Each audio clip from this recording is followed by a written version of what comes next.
dhe të afrojnë fakte. Dhe kjo, mendoj që është të dhemshme dhe goditje që bën ka qenë në vijat e frontit, ajo dihet botërisht ku ka qenë edhe babai i drejtanit dhe edhe drejtani.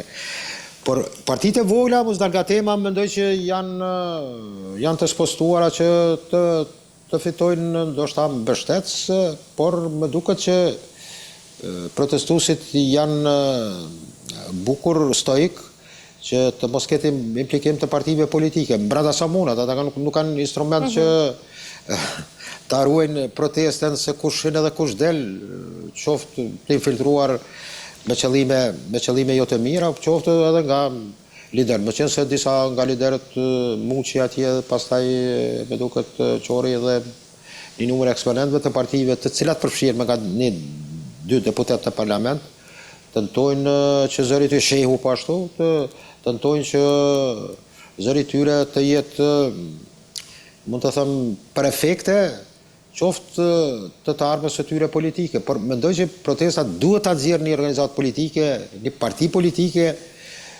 një Shqipëri të re, ta quaj kështu, e cila duhet të konkurrojë në zgjedhjet e ardhshme. Si do rrjedhin pastaj proceset dhe votuesit nga do drejtorë dhe kënd do ta parashojnë që ta udhëheqë Shqipërinë, atëherë do jetë ajo që sovrani vendos. E qartë.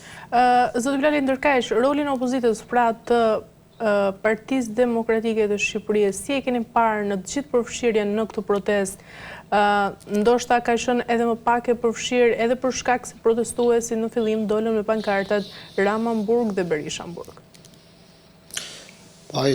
Ky binom tashti është një sinonim i protestës dhe mendoj që është vështirë të ndahet nga ajo, me qenë se opozita ka kohë që mund të them ajo që ka humbur kredibilitetin, por nuk ka pas masë që bashkangjitet, sepse mendoj që ky votuesi ndërmjetëm në një farë mënyrë ka qenë edhe sabotues dhe i lodhur nga figurat e tilla. Dorën e zemër, Partia Demokratike o dashur të jetë ajo simbolika me cila mund të lunte rolin e një opozite dhe t'i printe protestave, por është pa që fuqia saj dhe mund të them ajo tretja saj nuk garanton që mund ta sfidon Ramën nesër.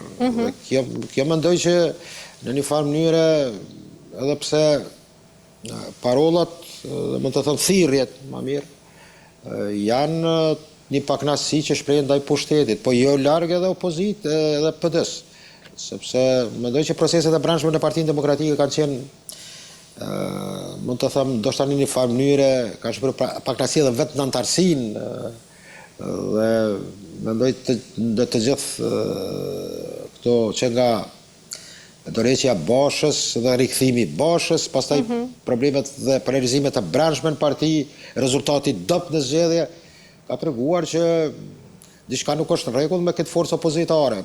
Por mendoj që opozita ka nevojë që frontin ta ketë me pushtetin për momentin, nga se në një farë mënyre Rama ka arritur të krijojë strukturat e tilla dhe fuqitë e tilla, e cila është e trishme të 3 deputet i ketë në 140 sa ka Parlamenti shqiptar, do thotë fitues i zgjedhjeve absolut.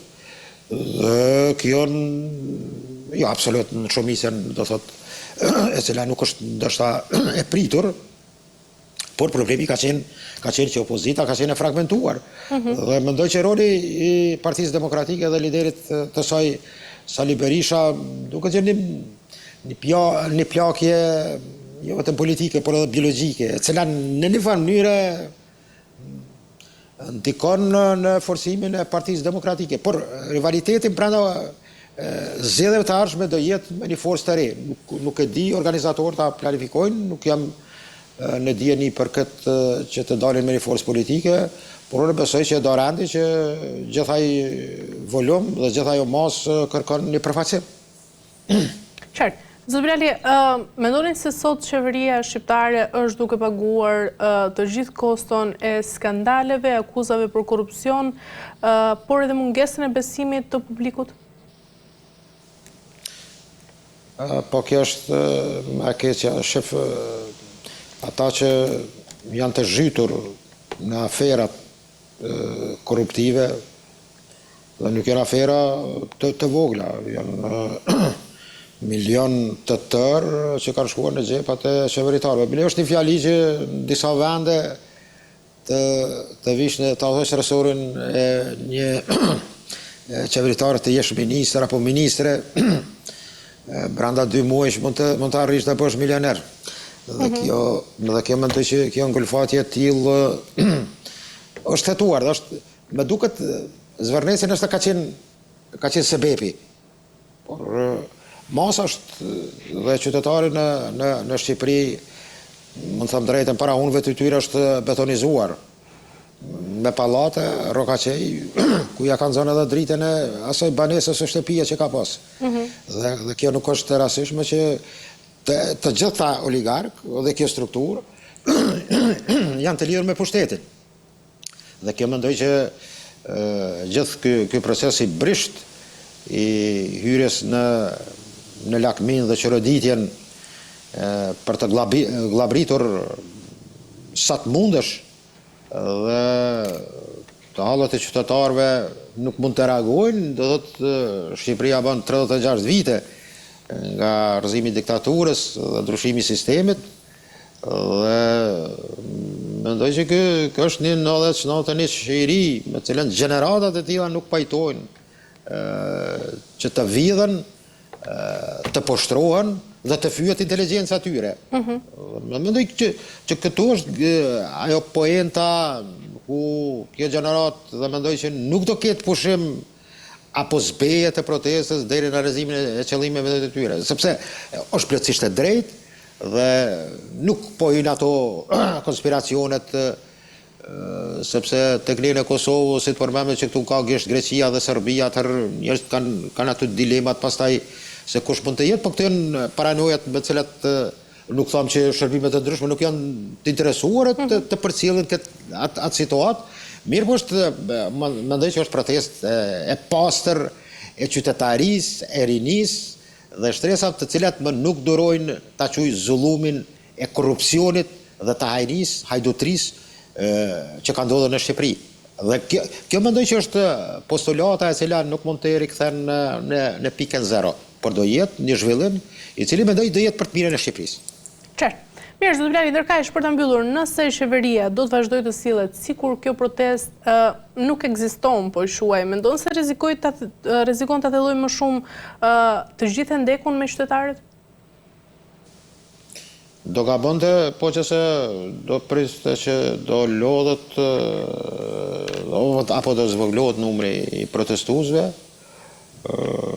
Mendoj që është momenti i fundit që të reflektoj një politikan i mirë, një politikan i vetëdijshëm, sa është i mirë në politikë nuk ka vërtet politika, është një lloj kanalizimi e cila bën gjithçka, por mendoj që edhe në politikë ka moral. Dhe vjen ai piku ku një farë mënyre boll është boll, por nëse nuk e kupton këtë shefi i ekzekutivit shqiptar, droj që Shqipëria do humbë. Do kemi procese me cilat do ballavaçohem, Shqipëria nuk ka interes që të vazhdoj, ndoshta ky polarizim i tillë edhe 1 vit, 2 vite, nuk po them të merret modelet nga fësinjit atje, por nuk është e levërdishme për Shqipërinë, por edhe për interesin edhe të shtetit shqiptar që protestat e dhe zërit i tillë mos dëgjohet. Ata mund të kanë njerëz që për shembull kanë deklarime që as që dëgjorava nuk do të ndodhë kurrë tërheqja e tij. Ju rikujtoj fjalën e